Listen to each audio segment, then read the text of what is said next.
Hello everyone, कैसे हैं। आज एक नए टॉपिक के साथ उपस्थित हैं जिसका नाम है अन्योन्य प्रेरण यानी कि म्यूचुअल इंडक्टेंस।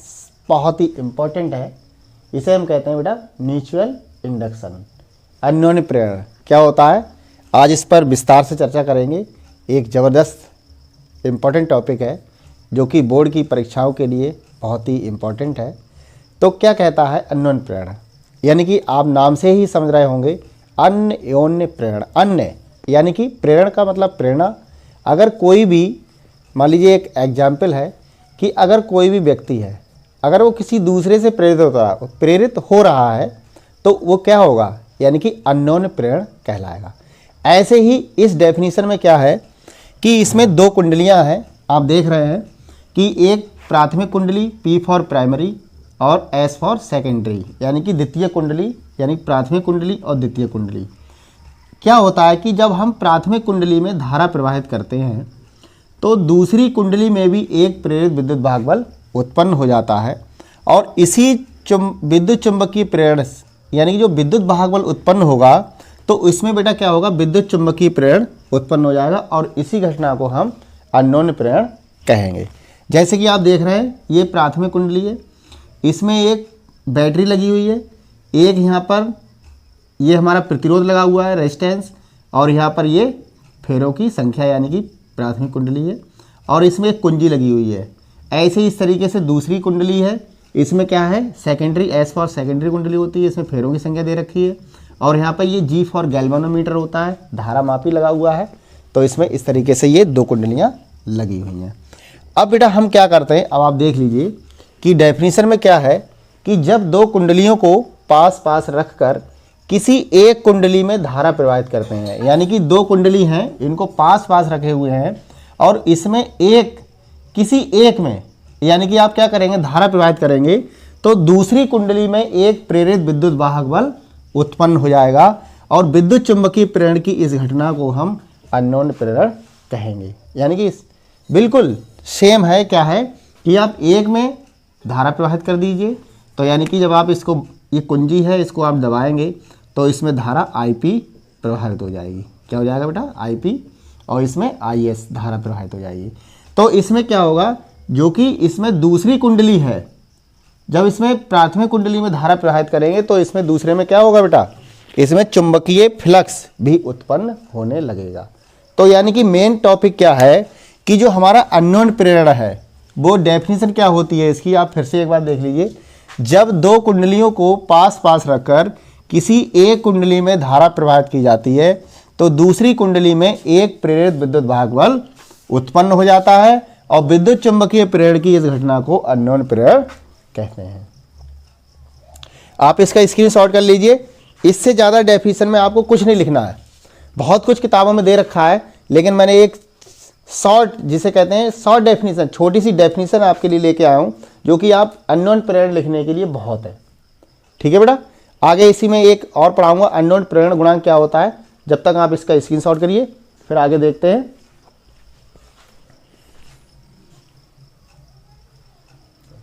हाँ बेटा, अब देखते हैं अन्योन्य प्रेरण गुणांक। अन्योन्य प्रेरण गुणांक को हम अन्योन्य प्रेरकत्व भी कहते हैं। अब आप देख लीजिए इसमें क्या है, जैसे मान लीजिए ये प्राथमिक कुंडली है, इसमें धारा IP बह रही है, तो इसमें जो चुंबकीय फ्लक्स होगा वो φS के बराबर होगा, क्योंकि चुंबकीय फ्लक्स होता है वो बेटा φS से हम प्रदर्शित करते हैं।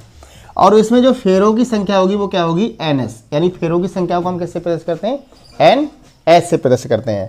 तो यानी कहने का मतलब क्या है, जो इसमें चुंबकीय फ्लक्स है यानी कि सेकेंडरी में यानी द्वितीय कुंडली में जो चुंबकीय फ्लक्स है φS, और इसमें कुछ फेरों की संख्या भी आप मान लीजिए कि इसमें NS दे रखा है। NS का मतलब फेरों की संख्या N, और सेकेंडरी का मतलब होता है, S का मतलब होता है सेकेंडरी यानी द्वितीय कुंडली। अब जो धारा होगी इसमें, वो धारा किसके बराबर होगी, अनुक्रमानुपाती होती है IP के, यानी प्राथमिक कुंडली के जो धारा है, प्राथमिक कुंडली में धारा बह रही है वो द्वितीय कुंडली के चुंबकीय फ्लक्स के मान के अनुक्रमानुपाती होती है। तो यहाँ पर बेटा क्या होता है कि जब हम अनुक्रमानुपाती हटाते हैं तो यहाँ पर एक कांस्टेंट M आ जाता है, और इसी को हम क्या कहते हैं, अन्योन्य प्रेरण गुणांक कहते हैं या अन्योन्य प्रेरकत्व कहते हैं। तो इसी को अगर हम m की वैल्यू अगर हम निकालेंगे तो IP इसके बटे में आ जाएगा। तो यानी NS इंटू 5S बटे IP, यानी कि इसको मैं इस तरीके से लिख रहा हूँ। इसको आप जब बटे में लिखेंगे तो NS बटे 5S और ये बटे में कितना आ जाएगा IP। तो यानी इस तरीके से आप इस फार्मूले को आप लिख सकते हैं। यानी कि क्या है, अननोन प्रेरण गुणांक है। इसी को हम क्या कहते हैं, क्या कहते हैं बेटा, अननोन प्रेरकत्व कहते हैं। यहाँ m एक नियतांक है, आप लिख लीजिए। यहाँ m एक नियतांक है। क्या लिखेंगे बेटा, m एक नियतांक है जिसे आप देखते रहिए इसको साथ साथ में बेटा, जिसे दोनों कुंडलियों के बीच, जिसे दोनों कुंडलियों के बीच, कुंडलियों के बीच क्या कहेंगे बेटा, अननोन प्रेरण गुणांक या अननोन प्रेरकत्व कहते हैं इसे। ठीक है, क्या कहेंगे, अननोन प्रेरण गुणांक या अननोन प्रेरकत्व।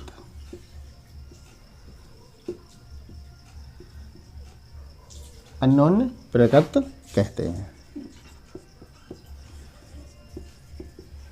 ठीक है बेटा, अगर हम इसके मात्रक की बात करें तो इसका मात्रक हमने आपको बताया भी था कल कि हेनरी होता है। क्या होता है बेटा, हेनरी होता है। इसका मात्रक क्या होता है, हेनरी होता है।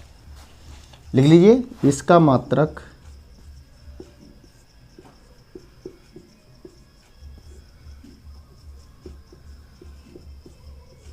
शॉर्ट में आप यही याद कर लीजिए, बहुत है बेटा, हेनरी होता है।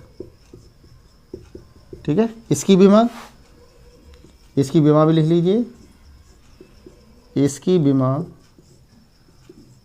ml, ठीक है, ml की घात 2 और t की घात -2 और a की घात -2। ये बेटा इसकी जो विमा होती है ml की घात 2, t की घात -2, a की घात -2 होती है। आप इस तरीके से आप इसमें ये लिख सकते हैं। अननोन प्रेरण गुणांक में अगर ये पूछा जाता है कि अननोन प्रेरण गुणांक की जो विमा होती है तो आप इस तरीके से, और अगर इसमें पूछा जाता है अननोन प्रेरकत्व की विमा क्या होती है तब भी आपको यही लिखना है। इसका मात्रक भी हेनरी होता है। आप इसको स्क्रीनशॉट कर लीजिए, इम्पॉर्टेंट है, अच्छा है ये, क्योंकि ये यूपी बोर्ड की दृष्टि से बहुत ही इम्पॉर्टेंट है, ज़बरदस्त है।